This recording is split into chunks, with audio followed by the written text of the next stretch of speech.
This is your ultimate stop for everything sports. The Golden State Media Concepts Sports Podcast. Should I say more? From the NFL, MLB, the NBA to MMA, it's all in here. The Golden State Media Concepts Sports Podcast.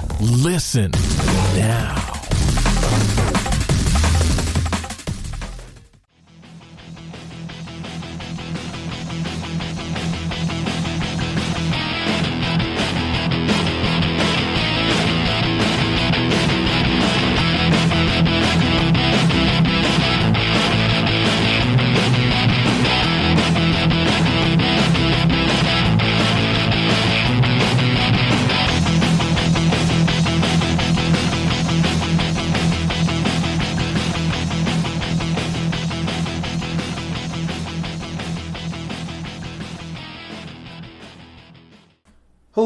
Hello, and welcome back to the GSMC Sports Podcast, brought to you by the GSMC Podcast Network. I am your host, Alex Masper. Thank you so much for tuning into today's episode of the GSMC Sports Podcast, again, brought to you by the GSMC Podcast Network. Before I start talking anything sports, I want to remind you all to subscribe to the podcast so you always get those alerts and notifications on your phone, on your laptop, on whatever you may be listening to this device on. Again, you want to subscribe to the podcast on whatever application or website you're listening to this on, so you get those alerts and notifications on your phone, on your laptop, on whatever device, and you can be one of the first people to know when we drop a new episode of the GSMC Sports Podcast, and you can be one of the first people to listen to a new episode. Again, don't forget to subscribe to the podcast so you know when we drop a new episode of the podcast. Also, don't forget to leave us just a positive review or a 5-star review.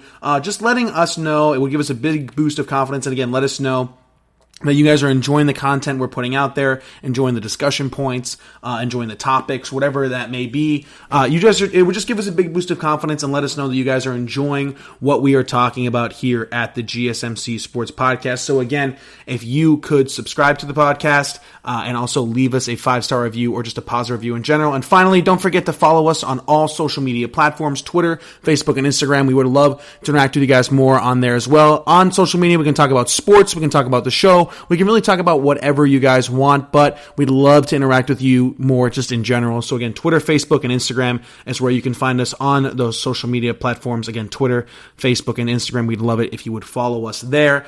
Before I start talking anything sports, the final thing I want to say is I hope wherever you are and however you may be listening, you and your family are happy and healthy during this extremely trying time in the world today. We have a packed show for you all today. Of course, as I usually do on this part of the week's episode, I'm going to run down everything National Football League. Week 3 has officially come to a close. I'll talk about as many games as I can. Obviously, the Bears replacing Mitch Trubisky. They are 3-0. Of course, the Seahawks beating the Dallas Cowboys. We'll get into that. Tampa Bay continues to roll. They get another victory over Denver. We'll talk about Seattle over the Cowboys, obviously. We'll talk about the New York Jets and the New York Giants, potentially the 2 worst teams in football. The Jets might be firing Adam Gase sooner rather than later. We'll get into that as well. Of course, Joe Burrow tied to the Philadelphia Eagles. We'll get into that later on in the episode. So just in general, we're going to try to get to as many NFL games as we can. Of course, the Patriots also beat the Raiders. Those are the games I'd like to talk about. I'm going to try to talk about as many of those games as I can. That's going to be towards the end of the episode. I'm going to save the Monday night game and the Monday night reaction for my next episode. As I'm recording this, I do not know the result of the Monday night football game, but I will get into that in my next episode. But yeah, we're just going to try to recap everything that happened week 3. And of course, we are, however, going to start off with the NBA Finals. The matchup is set. The Miami Heat advance. They beat the Boston Celtics in 6. The Cinderella story continues for Eric Spoelstra, Pat Riley, Jimmy Butler, and the Miami Heat. And this is the matchup I've wanted to see since the beginning of the playoffs. I think this matchup has the most storylines in comparison to the other ones. I understand that Celtics-Lakers has that history, has that rivalry, but beyond that base layer of, there's a rivalry here, is there anything deeper? And I want to get into all the narratives about the NBA Finals because I think that's a big component here. I want to get into all the matchups. I want to talk everything NBA Finals, everything like that. That's going to be a little bit later on in this segment, maybe even in the next segment. We're going to start off with just the base of this game. The Celtics losing, obviously, to the Miami Heat. Miami Heat win 125-113 for the Heat. Jimmy Butler with 22, Goran Dragic with 13, Duncan Robinson with 15, Tyler Hero 19, Andre Iguodala with 15, and Bam Adebayo 32, 14, and 5 for him. Absolutely ridiculous stuff from him. And for the Boston Celtics, another game where if you get the stat line, I think you think that the Celtics did a pretty good job. Again, if you tell me that Jason Tatum's going to get 24, 7, 11, Jaylen Brown's going to get 26, 8, and 4, Kemba Walker's going to get 20 and 5, Marcus Smart's going to give you 20 and 8, and Gordon Hayward's going to give you 12 off the bench. If you asked me, I would have told you that that seemed like a big fat win for the Boston Celtics. But yet again, the Miami Heat just find ways to win basketball games. I want to get into everything this game before I talk about the finals. I understand that everybody wants to hear about the finals now that it's set. It's going to start Wednesday around 9 p.m. Eastern Standard Time. Heat, Lakers. I cannot wait to watch it. About this game. Now, the Miami Heat obviously won the game. Coming from a multitude of different players. This game was close, back and forth, pretty much the entire game, until about 8 minutes left in the fourth quarter. The Celtics were up by, I believe, was it 5 or 4? They were up 4 or 5 at a certain point with about 8 minutes left in the quarter. Tyler Hero had just gotten pickpocketed by Jaylen Brown, who laid it up on the other end. And the Heat were down 5, and at that point, it looked like the Celtics might have been going on a mini run and kind of pulling away from the Heat. He called timeout. Next possession, Tyler Hero hits a 3, and then on the way back after that possession, Tyler Hero hits a 2. Game is tied at 5, I believe, or I think it was 96-96 with about 7 minutes left in the game. And from that point on, Tyler Hero and Bam Adebayo took over the game, and the Celtics couldn't do anything about it. 27 of the final 29 points that the Miami Heat scored in the fourth quarter to pull away from the Boston Celtics and advance to the NBA Finals were either scored or assisted by Bam Adebayo or Tyler Hero. Bam Adebayo and Tyler Hero are the ones who led this team in Game 6 of the Eastern Conference Finals. Bam Adebayo is 23 years old, Tyler Hero is 20 years old, and they have just now officially, pretty much, led the Miami Heat to the NBA Finals. Yes, Jimmy Butler has a huge component of this, absolutely. Yes, Eric Spoelstra has a huge component of this, absolutely. So does Dragic, of course, as well. But in this specific game, the closeout game, Game 6, there was a part where Jimmy Butler had missed 7 straight shots, and it was Tyler Hero and Bam Adebayo in the fourth quarter going toe-to-toe with Jaylen Brown, Jason Tatum, guys with experience, guys who have been to a conference finals. The Boston Celtics have been to 3 out of the last 4 Eastern Conference Finals. Haven't obviously advanced to a championship, but still, that championship experience, that Eastern Conference Finals experience, the Celtics have, the Heat don't. Again, the Heat missed the playoffs last year, and now they're in the finals. This story is so much bigger than just them advancing and beating the Boston Celtics. It's so much bigger than how good, Jimmy Butler was and how right Jimmy Butler was. There's so many different components of this, specifically this Heat team. Again, Tyler Hero and Bam Adebayo are the ones who are leading it. Again, I want to quickly now, before I continue on sort of the Heat love fest that me and I'm sure a lot of the media are going to go on, I do want to talk about Bam Adebayo, who had the career game and a closeout game of the Eastern Conference Finals. And of course, I'm going to continue on Tyler Hero and Jimmy Butler and Eric Spoelstra and all the narratives of the finals. Quickly, though, because I don't think the Boston Celtics should be lost in all this, right? Because again, the Boston Celtics are an extremely good team. They have an extremely good coach in Brad Stevens. They have extremely good organization from Danny Ainge down. I like to do this when teams get eliminated. I did it with Houston. I did it with the Clippers. I'm going to do it with whoever loses the NBA Finals. Where do they go from here? How do they get the next step? How do the Boston Celtics get out of this rut they're in where they keep getting to the conference finals and they keep losing?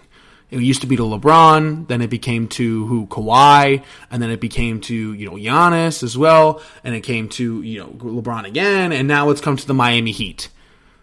And every year we talk about the Celtics. Look at their young talent. Look at Jason Tatum. Look at Jaylen Brown. They added Kemba Walker this year, which, me included, I thought was an upgrade over Kyrie Irving from a chemistry standpoint. And I want to talk about Kyrie and all this as well. And we talk about the Celtics, how great they are. Brad Stevens, Marcus Smart, the Celtics, the organization, the brand, and they can't get to a finals with this group. They can't get to a finals with this team. And I've seen on Twitter some people think that the Celtics should blow it up. People think people should be held accountable, whether it be Ainge, whether it be Brad Stevens, whether, I saw somebody tweet out that I saw like a Boston sports fan account tweet out that everybody's on the table besides Smart and Tatum, so that's including Jaylen Brown, including Kemba Walker. And unlike some of these other teams, I think Celtics fans should pump the brakes on what this team should do. It's different for teams like the Clippers, similar to the Clippers, I should say. I said the Clippers, all they can really do is run it back.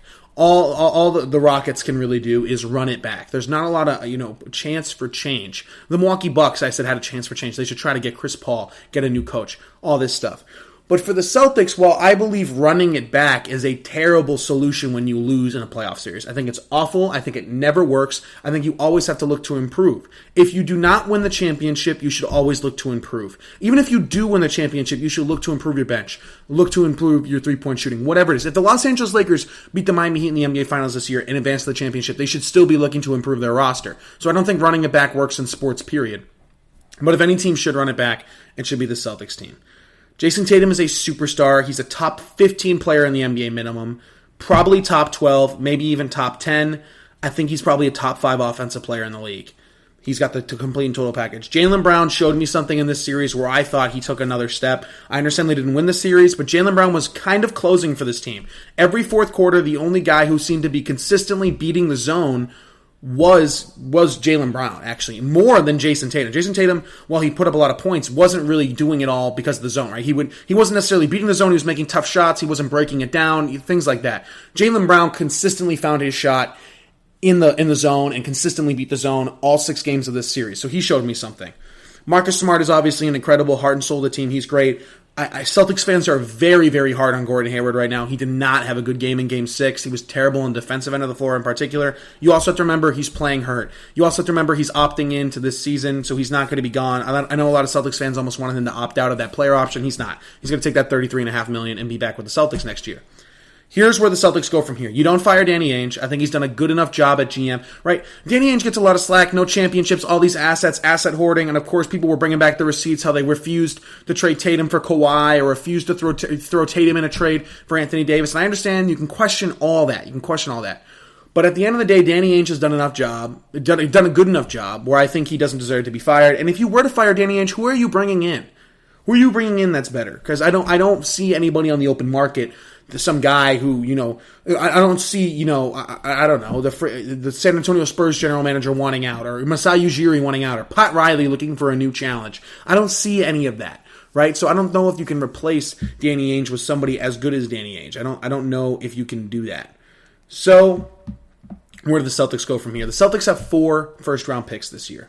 I think all 4 of those first-round picks should be used to improve a couple things. One, Daniel Tice isn't going to cut it. I don't care that he had one nice game in the Eastern Conference Finals. I don't care that he's a good team player. I don't care he doesn't demand the ball, yada, yada, this. At the end of the day, Daniel Tice is not good enough. He had 6 fouls in 22 minutes and could not stop Bam Adebayo for all 6 games. Could not hold a candle to Bam Adebayo all 6 games. They need an upgraded center, and that's been a consistent problem with these Celtics for a long time. Celtics fans have been clamoring for a center, a guy like Miles Turner, a guy like Rudy Gobert, something. So I would look to improve the starting center position. I'd also look to improve bench scoring. And while the Celtics have 4 first-round picks, what I would tell Danny Ainge is you have enough young talent. Trade those 4 first-round picks for veteran bench players. Look what the Heat have.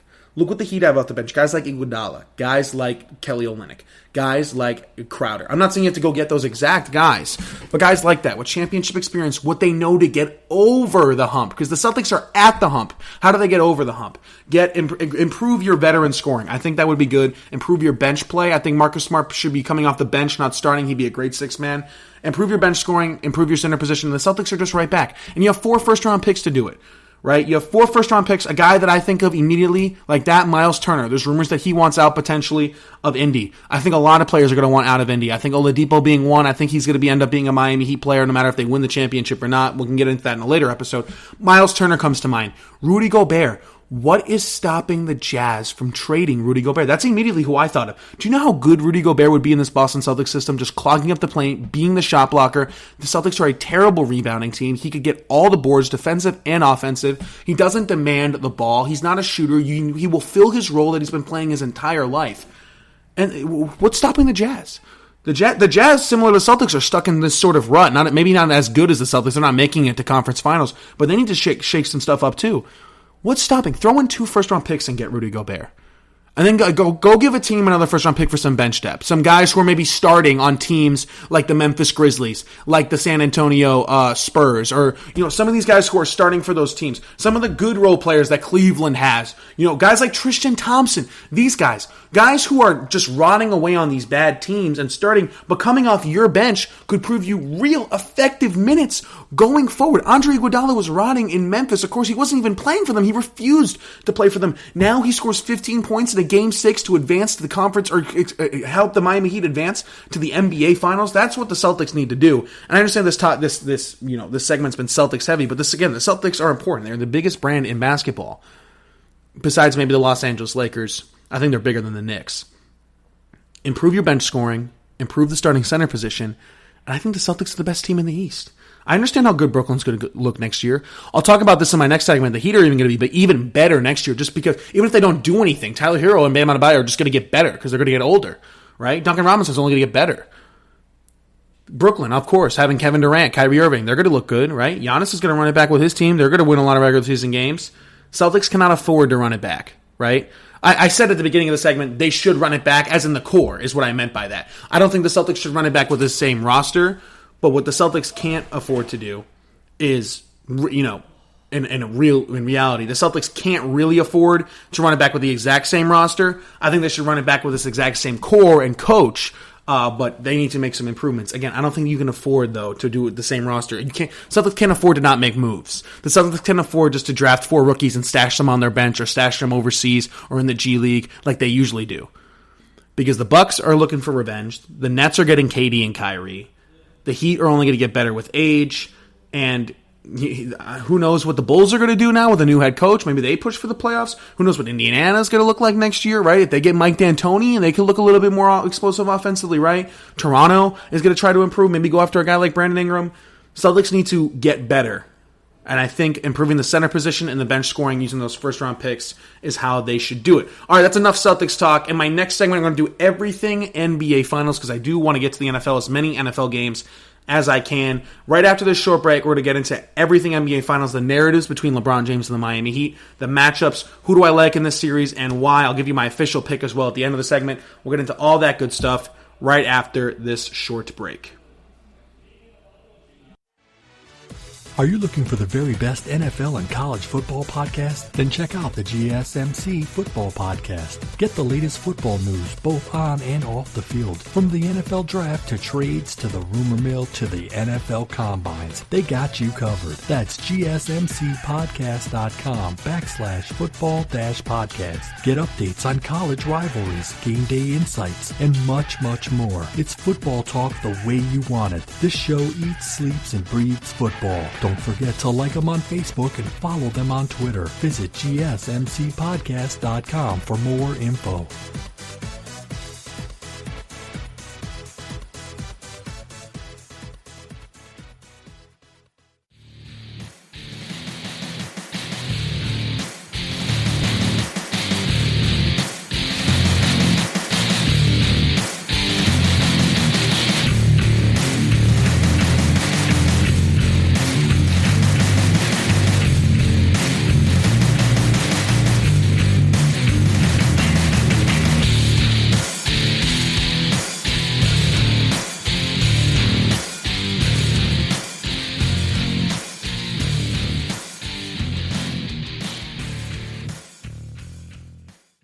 All right, and we are back here at the GSMC Sports Podcast, brought to you by the GSMC Podcast Network. Again, I am your host, Alex Masfer.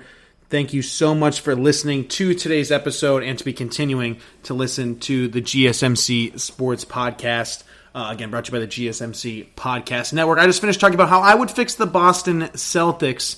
I want to talk about the NBA Finals. I spent a little bit too long on that Celtics segment, but I think it's important. I want to switch gears now to the NBA Finals. Of course, the finals matchup is set between the Heat and the Lakers. Before I go really into the matchup, I do want to talk about what the Heat did in the game.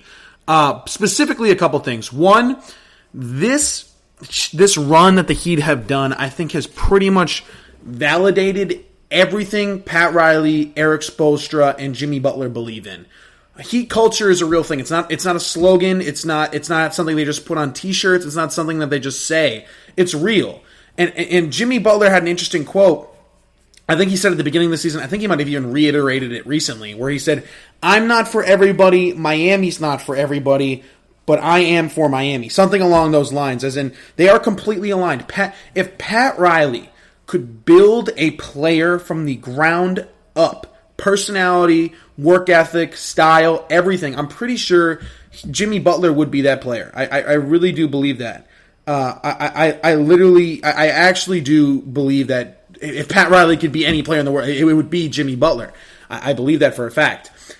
And the thing is everybody told Jimmy and everything that Jimmy's the bad teammate, that Jimmy doesn't make things work, that Minnesota was right in trading Jimmy Butler, and Chicago was right for trading Jimmy Butler, and Philly would be better off without him. And all three of those teams, two of them didn't even make the playoffs. Philly got swept out of the first round, pretty much. And Jimmy Butler's in the NBA Finals. So I think Jimmy Butler plays a huge role, and I think that narrative plays a huge role, that this team is a lot like those 2004 Detroit Pistons that won without a superstar, and it's true like that. It makes a lot of... I agree that team builds him. I think they're a better team. I think this Heat team has more star power. I think Jimmy Butler would be the best player on that Pistons team. No disrespect to Wallace or anybody on that team. That's just how I feel. And a couple of other things. Bam Adebayo took another leap last night. Or 2 nights ago when you're listening to this. We watched Bam Adebayo take the leap from star to superstar. I don't know if he's going to do it consistently, but eventually in his career, Bam Adebayo is going to do what he did last night consistently.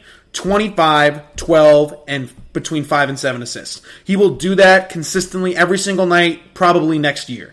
I think Bam Adebayo is going to be a superstar. Last night, we saw a top 10 player in the NBA. Bam Adebayo played like a top 10 player in the NBA. Right now, I'd probably put Bam at top 20. I did the thing out of my head. I think he's between 17 and 19. That's where I have Bam Adebayo. I think Jimmy Butler is the best player on this team, the Miami Heat team. I think Bam Adebayo is the most important player on this team. And, of course, Tyler Hero had 19 points, 13 in the fourth quarter, Mr. Clutch for them. He's the one closing out a lot of games. After 37 points in, what was it, Game 3? No, Game 4, he had 37 points, man. Like, we need to start talking about the Miami Heat, not just now, but for the future. Because Jimmy Butler's the face and everything, right? But for the next 10 years, is there a better young duo in the NBA? Two guys that are under 24, right? Is there a better young duo in the NBA of two guys who are under 25 years old, right? I can't think of one. Tyler, over the next 10 years, do you want another young duo more than Tyler Hero and Bam Adebayo? That's the way I'm looking at it. Like, how many teams can give you that, right? Whoever Zion gets paired up with, maybe. If they can get a guy in the draft this year, whoever John Morant gets paired up with, maybe. But I think Tyler Hero and Bam Adebayo is as good as a young core you can have going forward over the next 10 years. Again, it's right up there with Tatum and Brown. They just beat Tatum and Brown, right? So that's the type of thing that we have to start talking about. As in for the finals now. So again, Bam Adebayo with 32-14. Bam Adebayo is the most important player on this Heat team, and I think he is, again, the X factor for the NBA Finals. I believe that. Because here's the thing. Nobody knows LeBron James better than Eric Spoelstra and Pat Riley. One of the many narratives. I'll list them through all for you right now, right? Here's the thing. Pat Riley and LeBron James have beef. This is no secret. If you remember after the 2014 NBA Finals, Pat Riley came on that podium and he said, he slapped the table, he said, I'm pissed, and yada yada this and yada yada this, and you don't walk. He was pretty much adding LeBron James, saying you don't walk out the first door you see and run. Of course, he left for Cleveland. There was these rumors that he was playing Nintendo Switch during the meeting or watching World Cup soccer. Pat Riley found out, just like how Dwayne Wade found out, like via Woj or ESPN, that he was leaving, going back to Cleveland. Right? There's still bad blood between Pat Riley and LeBron James. I know that for a fact. Between Riles and LeBron, there is still bad blood. Eric Spoelstra and LeBron James did not have the greatest relationship either. If you remember in 2011, after that, 9-9 start by the Big Three Heatles, he went to Pat Riley and said, do you ever get that itch to coach again? Would you ever want to replace Spoelstra? You should fire Spoelstra, right? They don't have the greatest relationship either. And the thing is with the Heat, is they're not scared of LeBron James. They're not scared of the Lakers. Another narrative, by the way. Pat Riley obviously coached the Showtime Lakers, made that Laker brand what it is, this flashy, up-paced thing, and LeBron and this Lakers team stands for Showtime and everything like that as well. So there's so many narratives, not to mention Miami, Los Angeles, the cities, the culture, everything. It's absolutely incredible. And the Miami Heat kind of represent the grit versus the Lakers that are the glamour, and the Lakers have all these veterans on the bench: Howard, McGee, KCP, Danny Green, Rajon Rondo, and the Heat have these young guns: Bam Adebayo, Duncan Robinson, Tyler Hero, Kendrick Nunn, all of these other young guns. So it's young versus old, grit versus glamour, up and coming versus established. And it's great, and it's all fantastic, and all the narratives, and I cannot wait to start watching this finals. I'll tell you right now, I'll tell you who I have winning at the end, but this series is going 6 or 7 games, probably closer to 7. Now let's get into the matchup part of it. Like I said earlier in the segment, nobody knows LeBron James, his strengths and his weaknesses, more than Eric Spoelstra. Eric Spoelstra has been the best coach that LeBron James has ever had. Eric Spoelstra is the best coach in the league right now. He is the best coach in the league right now. But I'm not counting Greg Popovich because he's on a different tier. I don't think Pop is as good as he once was. I think he doesn't understand the game as much as he did maybe a couple of years ago. That comes with coaching and aging and everything like that. Right now, Eric Spoelstra is the best coach in the league. I'm not counting Greg Popovich. Best coach in the league.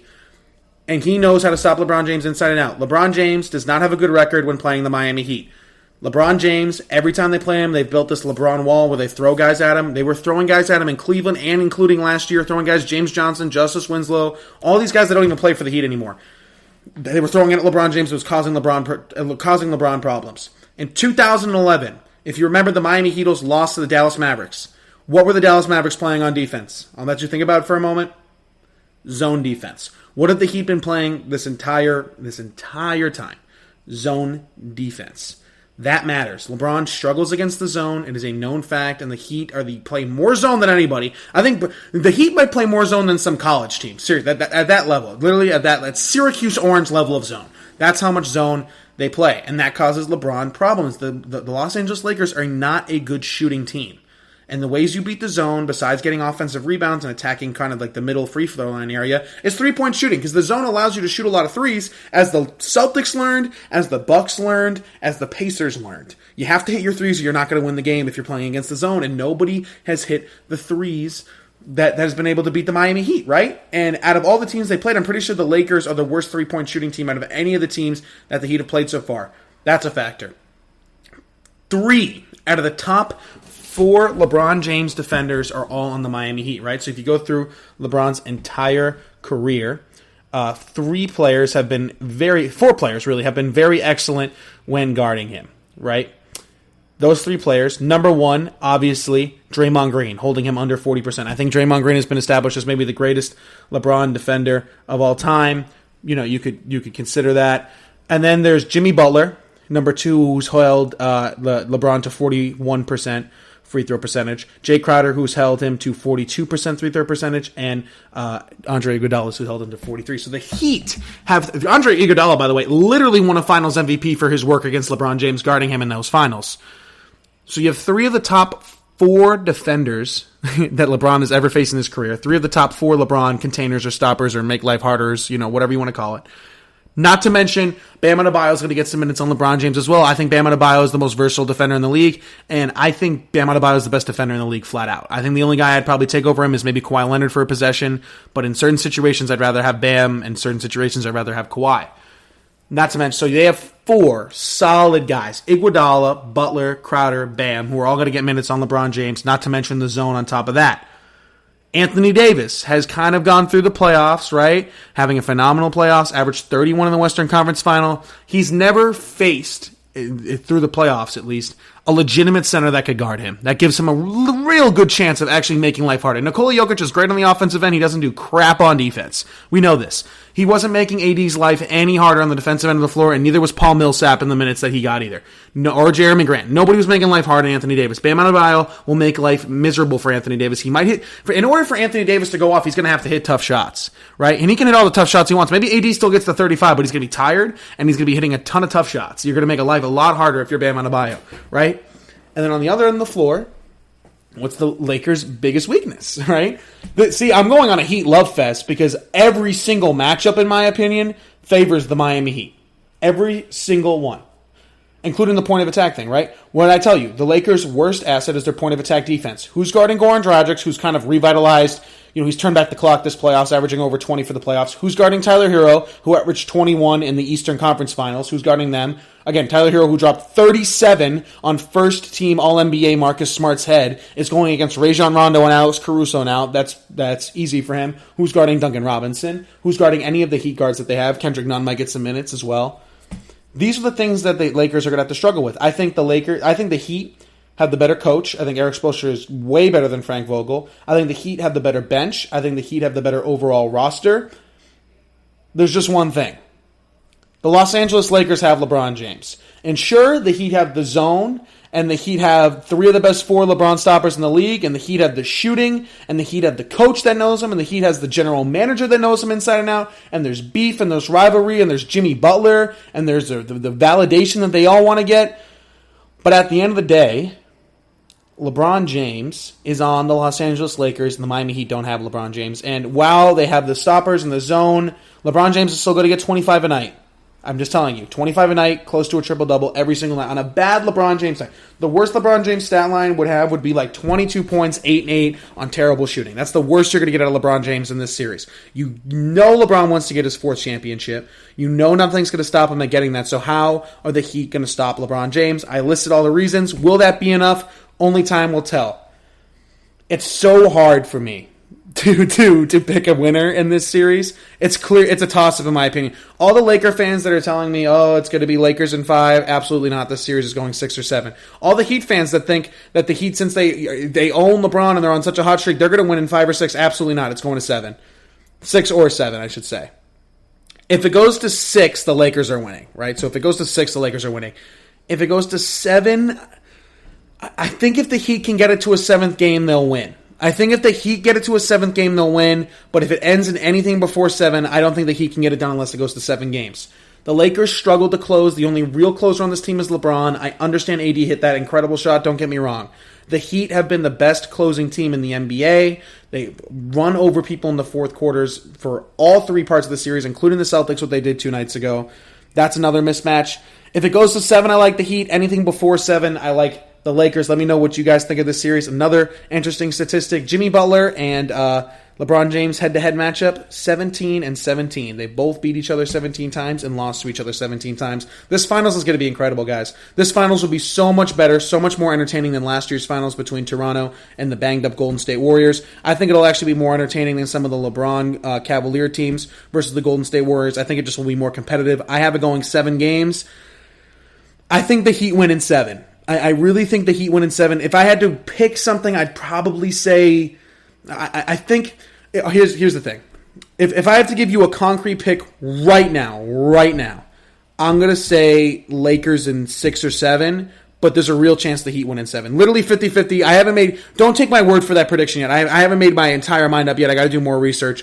I think the Lakers come out as champions, but if it goes to a 7th game, I like the Heat, so I'm kind of contradicting myself here. But at some point, again, I like the Heat if it goes to 7, but anything before that, but I like the Lakers. It's so tough. This series is so tough. Let me know what you guys think. I think the Lakers get it done, but if it gets to a 7th game, give me the Miami Heat in 7 games to close. Let me know what you guys think of this year's NBA Finals. You like the Heat, you like the Celtics. Also, what do you think about the Miami Heat in general, making it this far? Also, another interesting debate for a later day. If LeBron James does win a 4th championship, where does he stand in the Michael Jordan conversation? A lot of people have been talking on that about ESPN and Fox Sports 1. I want your guys' thoughts on that as well. All right, we're going to take another short break. On the other side of this break, for the rest of the show, be focused on the National Football League. We're going to try to break down each and every game that happened yesterday. I want to give you my thoughts on every single one of those. We'll get into all that good stuff right after this short break.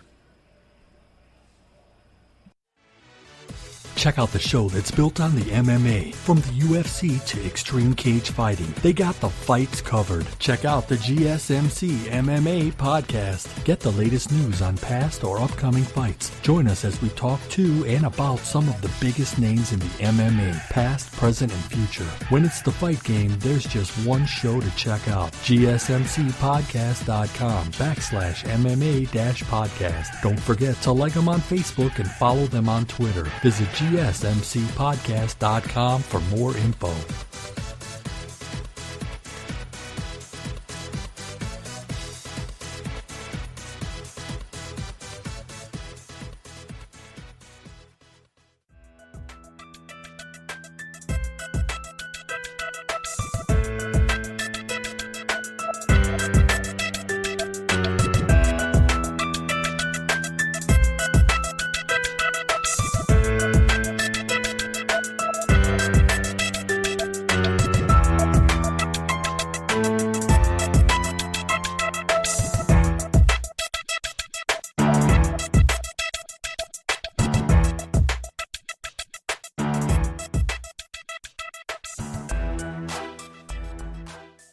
All right, and we are back here. The GSMC Sports Podcast, brought to you by the GSMC Podcast Network. Again, I am your host, Alex Mesfer. Thank you so much for listening to today's episode and to be continuing to listen to the GSMC Sports Podcast. We really do appreciate it here at the GSMC Sports Podcast team. I just finished talking about the NBA Finals matchup between the Heat and Lakers, how I like the Lakers to get it done, but if the series goes to 7, don't be surprised if the Heat pull it off.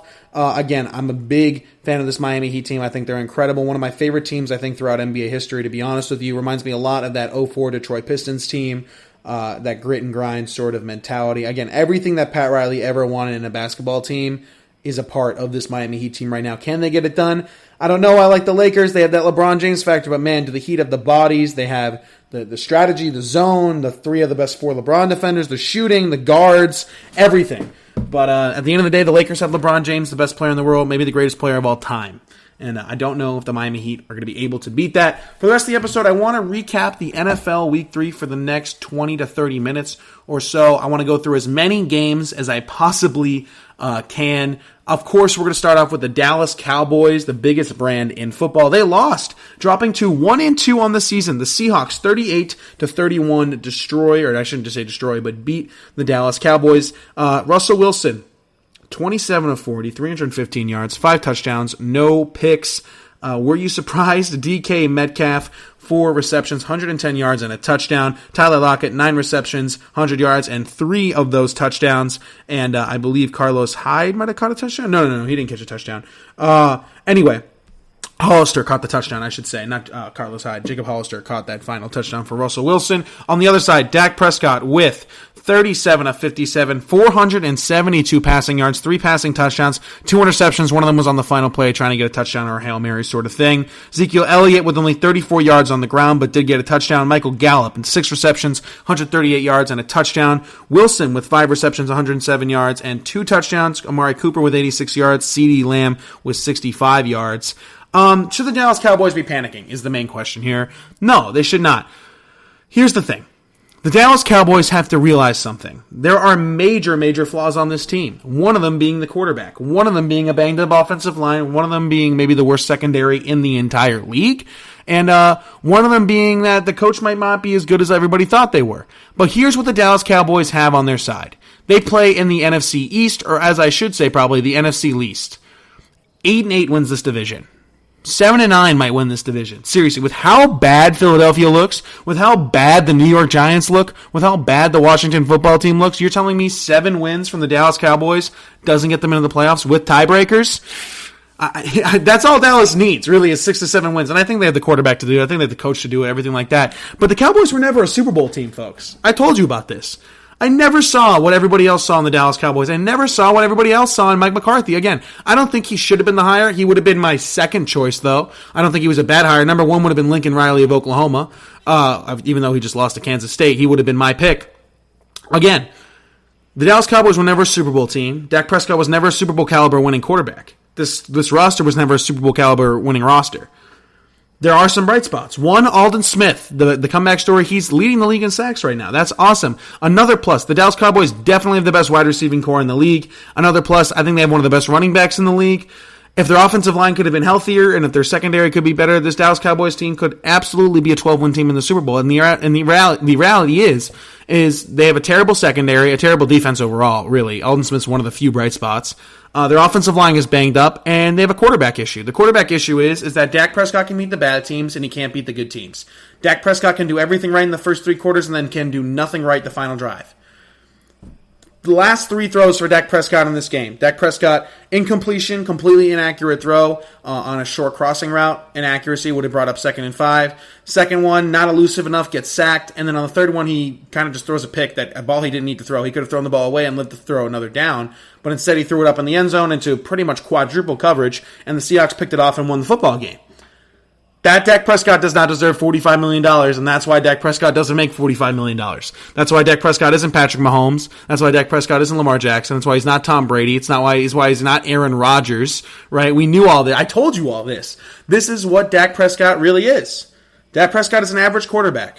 maybe above average. Dak Prescott is a slightly above average quarterback who will beat the bad teams and lose to the good ones. He'll win you a crappy division like the NFC least. But if you put Dak Prescott in the NFC West, you put these Cowboys in the NFC West, they're not winning. They're not making the playoffs. They're winning 5 games in that division. Seriously, in that division, you're telling me they got to face the Seahawks twice, the Rams twice, the 49ers twice, the Arizona Cardinals twice? No way. Win this division, they have a chance to win it no matter what their record is, the Dallas Cowboys. Dallas Cowboys, as long as they get to 7 wins, maybe even 6 wins with a tiebreaker, this division is so bad. The Giants are the worst team in football besides the Jets. And the Washington football team is a bottom 5 team in the league. And Carson Wentz decided this year, after being an incredibly special quarterback up to this point, one of my favorite quarterbacks in the league, to just forget how to play the quarterback position, Markelle Fultz style. Seriously, at that sort of level. So, I mean, with this division, pretty much anything can happen. With the Dallas Cowboys, I guess anything can happen. But what we saw last night from the Cowboys, what the Cowboys are, they'll beat the bad teams, lose to the good ones. On the flip side, Russell Wilson's going to win MVP this year, and the Seattle Seahawks are going to the Super Bowl. This offense is incredible. What Russell Wilson is doing with a below-average offensive line and a terrible defense overall, I mean, the Seahawks can't stop giving up points. Russell Wilson's winning shootouts now. Russell Wilson is going to represent the NFC in the Super Bowl this year, and he's going to win MVP. What else can I say? Perfect quarterback rating, 5 touchdowns, no picks, winning the game, being clutch, getting to 38 points against the Dallas Cowboys, right?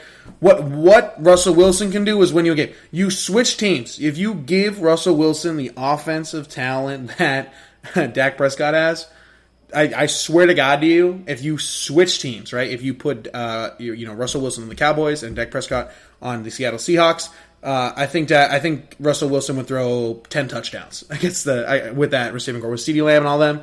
Absolutely incredible stuff. I want to switch gears now to. I'm trying to think about what's the biggest story besides the Cowboys' loss, right? What's the next biggest story? I think I want to stay on topic with the NFC East here. Philly and Cincinnati tied. Now, I liked Cincinnati in the game. I told you my game pick was Cincinnati. I thought Joe Burrow would get the first win for him. Joe Burrow outplayed Carson Wentz, and don't get me wrong, I am a big Carson Wentz fan. I'm a big Carson Wentz supporter. I told you for months and months he's better than Dak Prescott. I'm not so sure about that anymore. Carson Wentz today, or what was it, 3 days ago? 2 days ago? When you're listening to this, 29 of 47, 225 yards, a touchdown, 2 picks. Tie against one of the worst teams in the league, Cincinnati Bengals. Joe Burrow, 31 of 44, 312 yards, and 2 touchdowns. So outplaying Carson Wentz.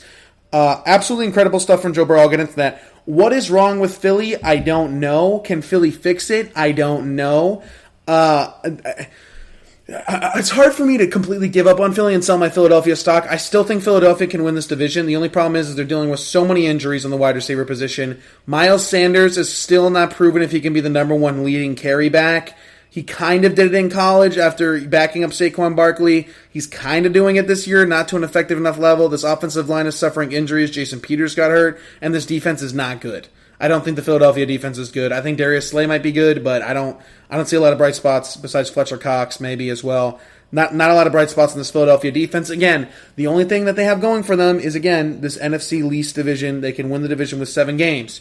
Everybody's yelling at Doug Peterson for not kicking the game-winning field goal. I disagree with half of that. I don't think they should have punted. I think that they should have gone for it on 4th down and tried to get a first down and then kick a field goal from there. I think I would have put the quarterback right. Doug Peterson yesterday was coaching as if he didn't trust Carson Wentz. Right? Doug Peterson was making play calls and decisions as if he had Mitch Trubisky at quarterback or Chad Henne at quarterback, right? It's a terrible quarterback. Jamarcus Russell, Ryan Leaf. That's the type of quarterback that Doug Peterson was acting like he had yesterday. And that's what Carson Wentz was playing like. Don't get me wrong, but at the end of the day, give the ball to the Super Bowl caliber winning quarterback, the MVP caliber winning quarterback, and tell him go convert the 4th and 10 or the 4th and 12, whatever it was before the false start and everything. And then of course you punt it, game ends in a tie. Can Phillies fix it? I think so. Will Philly fix it? I don't know. They got off to a slow start last year and then kind of caught fire at the end and won the division. Could something similar happen this year? I think so. I think Dallas is more talented. And now I'm not so sure that Philadelphia is the better quarterback. I'm just not so sure anymore. I need to see something for Carson Wentz. From the Bengals side of it, this will be the last game I talk about in this segment, and then in the next segment, I'll try to talk about the Patriots, the Bears, and the Packers as well. Those are the 3 games I want to talk about in the next segment, and the Jets as well. what is happening to Joe Burrow has already happened to somebody. We have seen the Joe Burrow story before. The path that Joe Burrow is on, we have seen before, and it's a dangerous one, and Cincinnati needs to freaking fix it. Otherwise, Joe Burrow is going to retire before 30. Do you remember Andrew Luck? Do you remember what the Colts did to Andrew Luck? No offensive line in the first 5 years of his career, 5 years plus. Couldn't get anybody help. Injury after injury, spleen injuries, lung injuries, concussion, shoulder injuries, knee injuries, all this stuff where Andrew Luck just didn't want to rehab anymore. Didn't want to go through the pain, the process of what it's like to be a complete punching bag when your team doesn't have an offensive line. We have seen what is happening to Joe Burrow before. Joe Burrow is Andrew Luck. I don't know if he's as good as a quarterback as Andrew Luck, but he's close. Do you see what Joe Burrow? Joe Burrow is absolutely carrying the Cincinnati Bengals team to almost 3 straight wins. The Cincinnati Bengals have lost or tied all 3 games of their season by a possession or less, right? They had a game-tying field goal missed week 1 against the Chargers. They only lost to Cleveland by 5 on national television. Now you're telling me they tie with Carson Wentz and the Eagles. Joe Burrow is a special player. He's a special quarterback in this league. Cincinnati, don't screw it up. He got sacked 8 times against Philadelphia. He took a vicious hit to the shoulder that looked like he might have been a hit to the head into a concussion. The fact that Joe Burrow got up after 8 sacks, and still, if you gave Joe Burrow a minute, when he got that ball after that punt, you gave him a minute, Joe Burrow would have won that football game. He just ran out of time. I mean, Joe Burrow, if you're a Cincinnati Bengals fan, do you understand how hyped you must be to watch Joe Burrow? I mean, this team went from worst. They still have a terrible coach, right? They still have a terrible coach. They do not have a good head coach. They do not have a good front office. They don't have a good defense. They have the worst offensive line I've ever seen in my life. And Joe Burrow somehow has only lost these 3 games, or lost 2 of them by 5 points or less, right? And then tied with the Philadelphia Eagles who won a Super Bowl a couple of years ago. That's crazy stuff.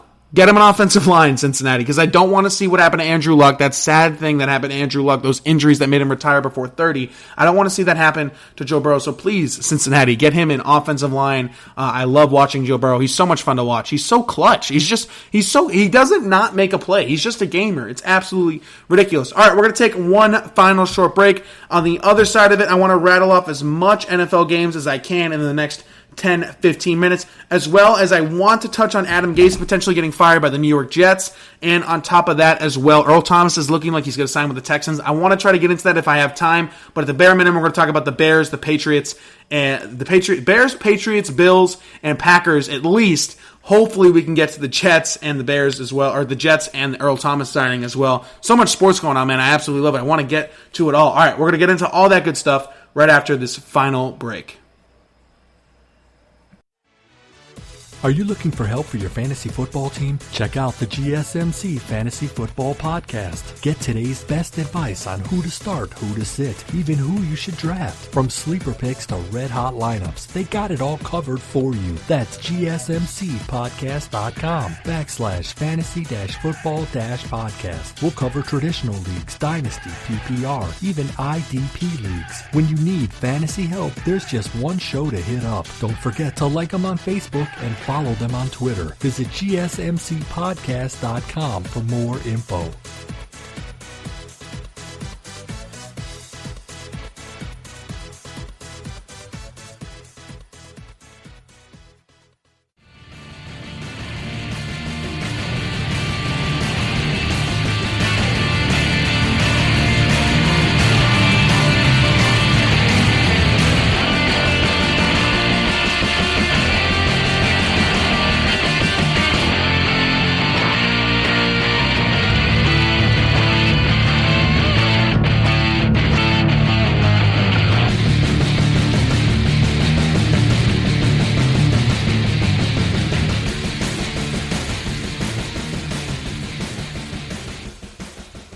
All right, and we are back here. The GSMC Sports Podcast brought to you by the GSMC Podcast Network. Again, I am your host, Alex Masford. Thank you so much for tuning into today's episode and to be continuing to listen to the GSMC Sports Podcast. We really do appreciate it here at the GSMC Sports Podcast team. I want to continue my conversations about the NFL, starting off with the Chicago Bears coming back and beating the Atlanta Falcons 30-26. Thank you to magical Nick Foles, who came in for Mitch Trubisky after Trubisky threw a pretty bad pick and just wasn't playing well all game. Nick Foles, after coming in, was 16 of 29, 188 yards and 3 touchdowns. Had a pick, but it was a toss-up, you know. Here's the thing. The Chicago Bears are 3-0. And I think they just gave the ball to their better quarterback, a Super Bowl caliber winning quarterback in Nick Foles. The Chicago Bears could be dangerous. The Chicago Bears could be what I told you they would be, a 9-10 win team. I'm really starting to think the Chicago Bears are the second best team in their division. I think they're better than Minnesota. I don't think they're as good as the Packers. I think Aaron Rodgers is on a mission. I'll talk about that next. But yeah, giving the keys to Nick Foles was the answer for Matt Nagy, and that's exactly what they needed to do. The Mitch Trubisky era is officially over in Chicago. It was a whiff of a pick. They should have taken Watson, I think, in my opinion. And nobody knew here's the thing. If I was them, I would have taken Deshaun Watson. Here's the thing. I want to be realistic. Of course, anybody on Twitter or me, I could say, I would have taken Patrick Mahomes. Nobody had any idea Patrick Mahomes was going to be arguably the most talented player to ever throw a football. Nobody had any idea that was going to happen. What I did know was that Deshaun Watson was a proven winner, a national champion, and had just come off beating Alabama on the final possession of a game. I would have taken Deshaun Watson. That's just what I would have done. Nobody would have known that Patrick Mahomes, was going to be anything like that. And while Mitch Trubisky did look like a good prospect, I think Watson looked like a better one. I would have told you back then you should have taken Watson. Trubisky just wasn't great in college, and he wasn't great in the pros. I think he's a good guy. I think he's a professional. I think he handled this situation well, and I think the Chicago Bears were okay by giving them. I wouldn't have given them this final chance, but I get giving them the final chance, right? They're giving him that final chance, to prove himself and try to win that job back. But I think Nick Foles won the job in camp. They just didn't want to admit it, and they gave it to Trubisky. But when big-armed, down-the-field thrower Nick Foles is playing for the Chicago Bears, they're a better team through and throughout. And the defense wants to play for Nick Foles. They don't want to play for Mitch Trubisky. But good decision for them. And we'll see what happens with the Bears going forward. I think they're a very, very good team.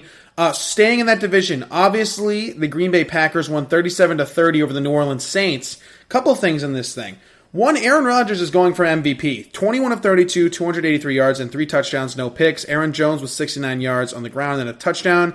Lazard, 146 yards and a touchdown. Here's the thing. Aaron Rodgers beat the Saints on Sunday Night Football without his best player in Devontae Adams. Aaron Rodgers and Russell Wilson are going to be neck and neck for MVP. Throw Mahomes in there. Throw Lamar Jackson in there as well. But I think it's going to be I think it'll go to Russell Wilson, but don't be surprised if Aaron Rodgers gets it. Aaron Rodgers, ever since they drafted Jordan Love, is on an absolute mission. If I'm the Packers, I'm regretting drafting A.J. Dillon. Here's the thing. Everyone's roasting the A.J. Dillon pick as if they could have gotten another receiver. I get that, right? But here's the thing. Jamal Williams and Aaron Jones are both free agents at the end of the year, and they're going to leave. So A.J. Dillon's going to get a bigger role next year, and I understand he was a pretty good back at BC. I still would have taken a receiver, so don't completely hate on the pick. It wasn't a bust. He's not a bust. He'll get more playing time next year when either Jones, but more likely Jamal Williams leaves, and he'll step up as that second back.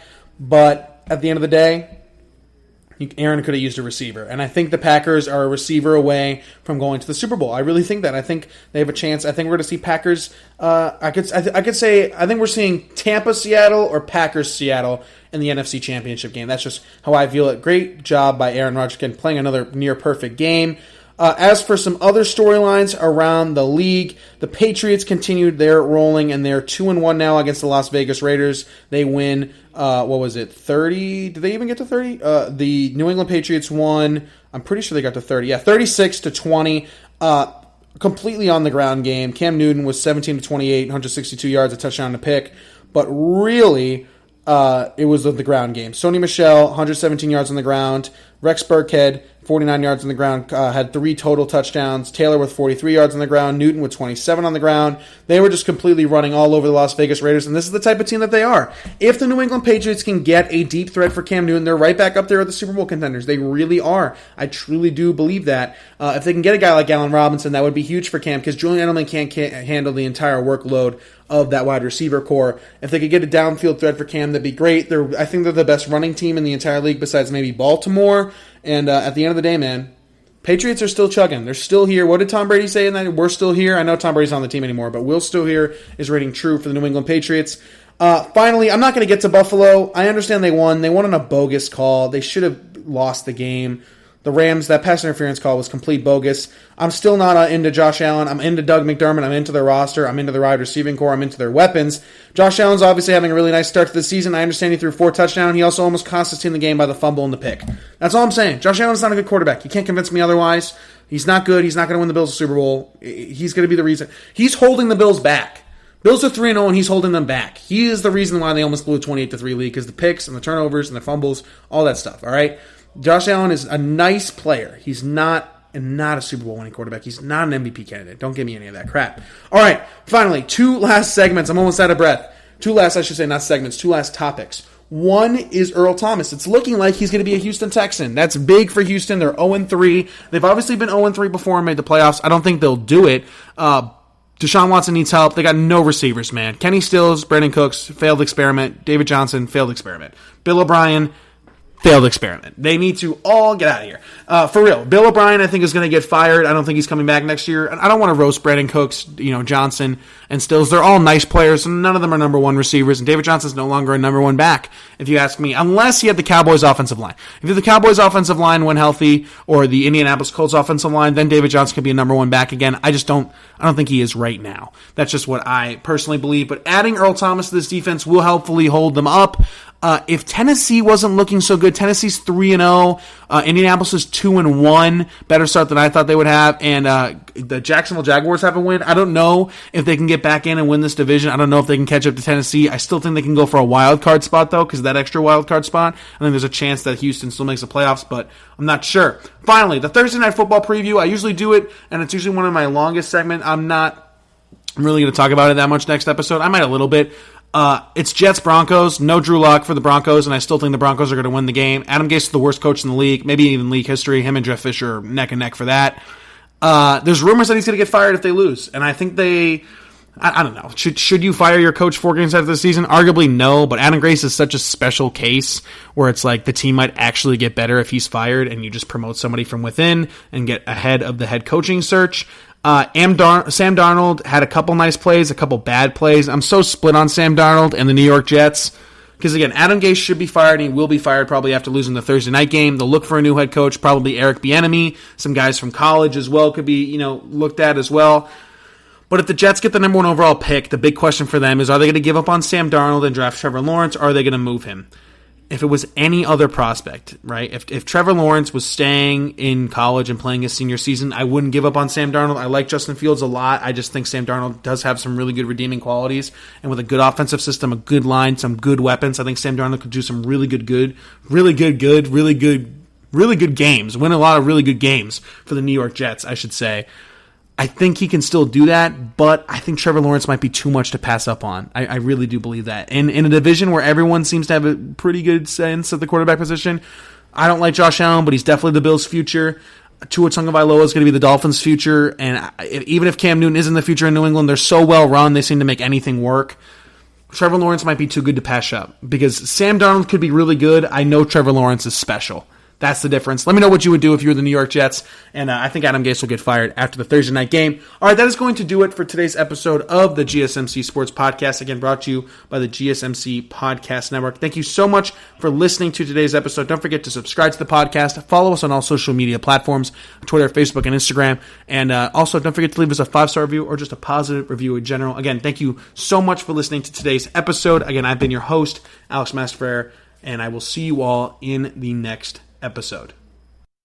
You've been listening to the Golden State Media Concepts Sports Podcast, part of the Golden State Media Concepts Podcast Network. You can find this show and others like it at www.gsmcpodcast.com. Download our podcast on iTunes, Stitcher, SoundCloud, and Google Play. Just type in GSMC to find all the shows from the Golden State Media Concepts Podcast Network, from movies to music, from sports to entertainment, and even weird news. You can also follow us on Twitter and on Facebook. Thank you, and we hope you have enjoyed today's program.